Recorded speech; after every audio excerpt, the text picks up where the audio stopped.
ఓం నమో వెంకటేశాయ. అందరికీ నమస్కారం.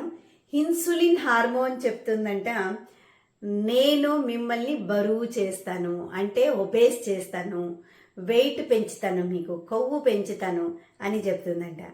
అయితే ఎవరికైతే ఇన్సులిన్ హార్మోన్ వాళ్ళ బాడీలో ఎక్కువగా ఉందో వాళ్ళు ఒబేస్ అయ్యే ఛాన్సెస్, లావ్ అయ్యే ఛాన్సెస్ చాలా ఎక్కువగా ఉన్నాయి.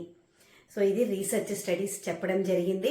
లీన్ పర్సన్స్ కి, ఒబేస్ పీపుల్ కి గన చూస్తే, లీన్ పర్సన్స్ అంటే ఎవరైతే సన్నగా ఉన్నారో వాళ్ళల్లో బోన్ చేస్తూనే ఇన్సులిన్ లెవెల్స్ నార్మలైజ్కి వస్తాయి, తగ్గుతాయి. బట్ ఎవరైతే ఒబేస్ ఉన్నారో వాళ్లకు ఇన్సులిన్ లెవెల్స్ అలాగే ఎలివేటెడ్ ఉంటుంది. అందుకే వాళ్ళ వేస్ట్ హిప్ రేషియో ఒబేస్ పీపుల్లో ఎక్కువగా ఉంటుంది. సో అయితే ఇంత ఇన్సులిన్ ప్రాబ్లమ్స్ వస్తున్నాయంటే మన బాడీలో ఇన్సులిన్ లెవెల్స్ ఎంత ఉంది అని చెక్ చేసుకోవడానికి మనకు ఒక టెస్ట్ ఉంది, సీరం ఇన్సులిన్ లెవెల్స్. సో ఈ సీరం ఇన్సులిన్ లెవెల్స్ ని మనము రోజులో ఎప్పుడు చెక్ చేసుకోవాలి? రోజులో మనం తినే ఫుడ్ వల్ల చాలా ఫ్లక్చువేషన్స్ వస్తూ ఉంటాయి.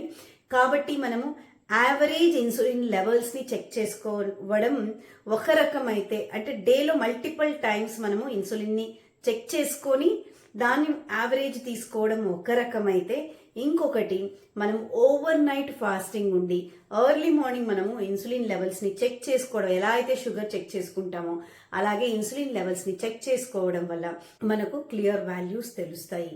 సో ఈ ఇన్సులిన్ బేసిస్ పైన మనకు ఫ్యూచర్ లో ఒబేసిటీ వస్తుందా అనే ప్రికర్సర్ గా మనము దీన్ని యూజ్ చేసుకోవచ్చు. అండ్ సో ఇవి రెండిటికి, ఒబేసిటీకి అండ్ ఇన్సులిన్ లెవెల్స్ కి చాలా స్ట్రాంగ్ రిలేషన్ ఉంది. అయితే ప్రతి ఒక్కరూ ఇన్సులిన్ ఎక్కువ ఉండే వాళ్ళు ఒబేస్ అవుతారా, లేక ఒబేస్ లో ప్రతి ఒక్కరికి హై ఇన్సులిన్ ఉంటుందా అనేది ఆ స్ట్రాంగ్ కోరిలేషన్ మనం చెప్పలేము.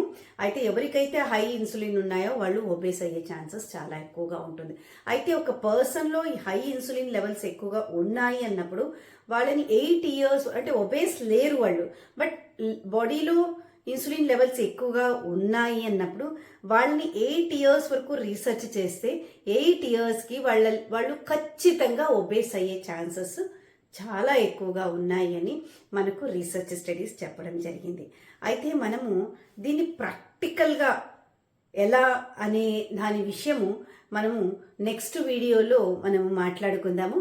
సో మీకు నా వీడియో నచ్చితే లైక్ చేయండి, సబ్స్క్రైబ్ చేయండి, మనందరికీ షేర్ చేయండి. ధన్యవాదములు.